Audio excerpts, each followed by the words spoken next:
18 Mei 1998 menjadi hari penuh sejarah untuk Indonesia. Pada hari itulah, puluhan ribu mahasiswa menduduki gedung DPR MPR Jakarta. Sila keempat, Pancasila. Pancasila. Ketuhanan Yang Maha Esa, Keindonesiaan yang adil dan beradab, Persatuan Indonesia. Pokoknya yang 5, keadilan sosial bagi seluruh rakyat Indonesia. Kerakyatan. Ada permusyawaratan dan perwakilan. Oke. Demokrasi ada kebebasan untuk kita sebagai warga atau rakyat ya untuk mengeluarkan inspirasi kita lah kayak gitu. Kedaulatan rakyat harusnya kita sebagai rakyat ya dapat apa yang difasilitasin oleh negara sih sebenarnya kedaulatan. Jadi ada kesetaraan lah Pak di sini.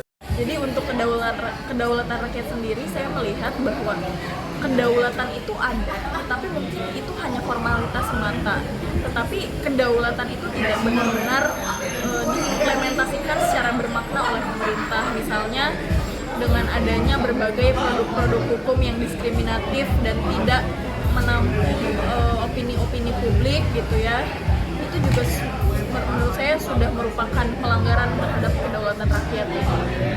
Intinya kan musyawarah untuk mencapai sebuah konsensus bahwa dalam sila keempat itu kan memang ada sistem perwakilan ya, tapi dengan adanya reformasi maka memang perwakilan itu dalam proses demokratisasi pemilihan kepala negara ya, kepala pemerintah, presiden maksud saya, DPR, DPD itu semuanya, kepala daerah juga itu melalui pemilihan lah.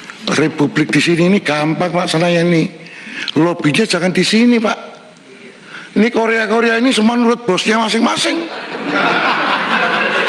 Di sini boleh ngomong galah Pak. Bambang Pacul ditelepon, Ibu Pacul berhenti, siap. Ini laksanakan Pak. Pasti DPR nangis semua. Kenapa? Masa dia bagi duit harus pakai e-wallet Pak. E-walletnya cuma 20 juta lagi. Nggak bisa Pak. Nanti mereka nggak jadi lagi. Oke. Nah, tapi harus bicara dengan para ketum partai. Duduk. Kalau di sini nggak bisa. Belum. Karena kenyataannya saya emang ya kebijaksanaan pemerintah itu tidak mendukung rakyat. Mereka semua mendukung kelompoknya sendiri dan oligarki. Untuk merata sih mungkin belum, karena masih ada perbedaan-perbedaan antara ya mohon maaf di bawah sama di atas.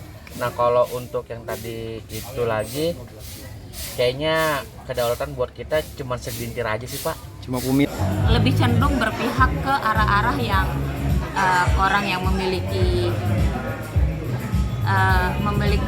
kuasa yang lebih ketimbang orang yang lainnya, atau ada selama ini ada, tapi apakah itu inklusif? Barangkali belum. Kalau ditanya apakah demokrasi di Indonesia ada atau tidak, ya memang ada.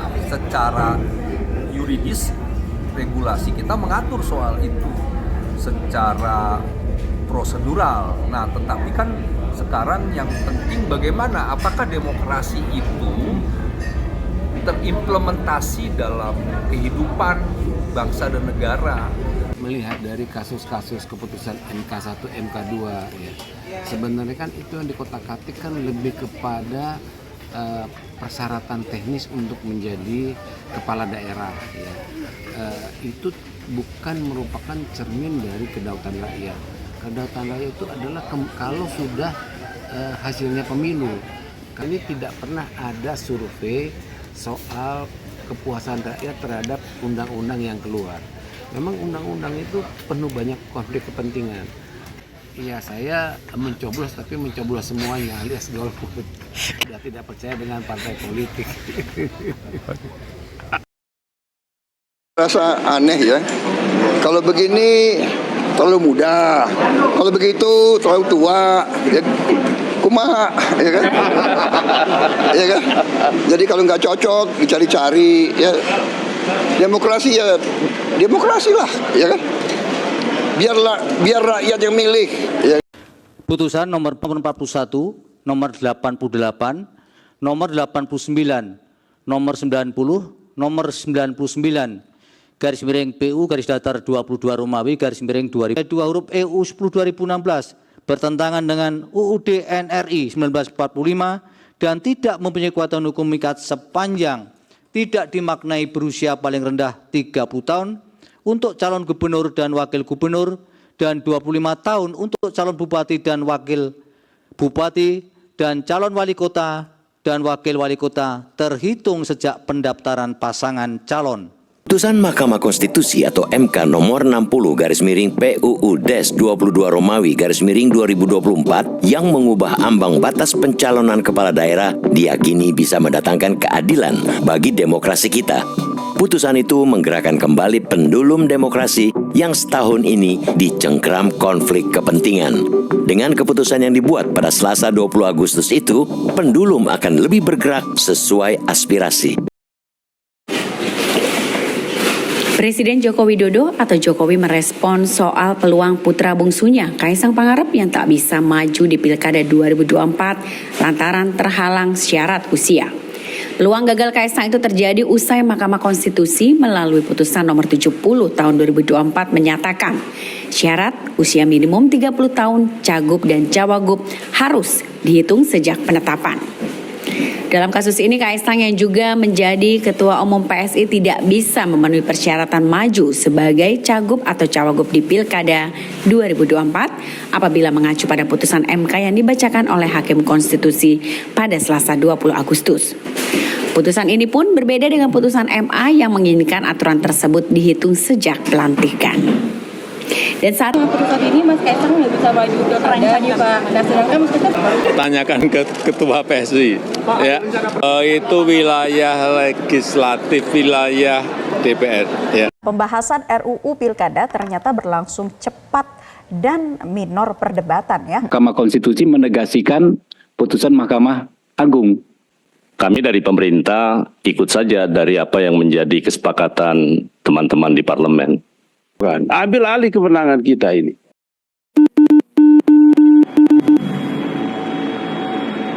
Peringatan darurat.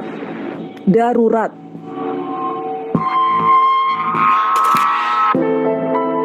Masa menolak upaya DPR dan juga pemerintah untuk menganulir putusan Mahkamah Konstitusi terkait dengan syarat pencalonan kepala daerah.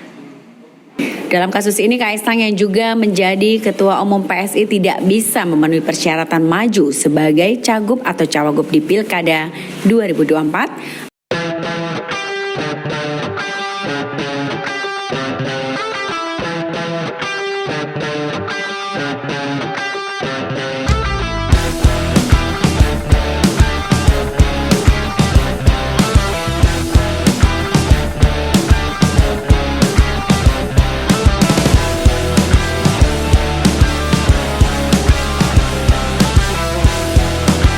Dr. Insinyur Pramono Anung Wibowo, MM dan Haji Rano Karno SIP atau SIDUL dengan perolehan suara sah sebanyak 2.183.239.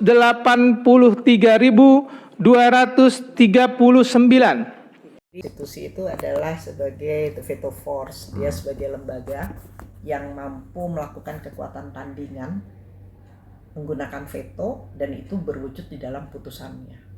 Dan ini merupakan logika formal dari pemisahan kekuasaan.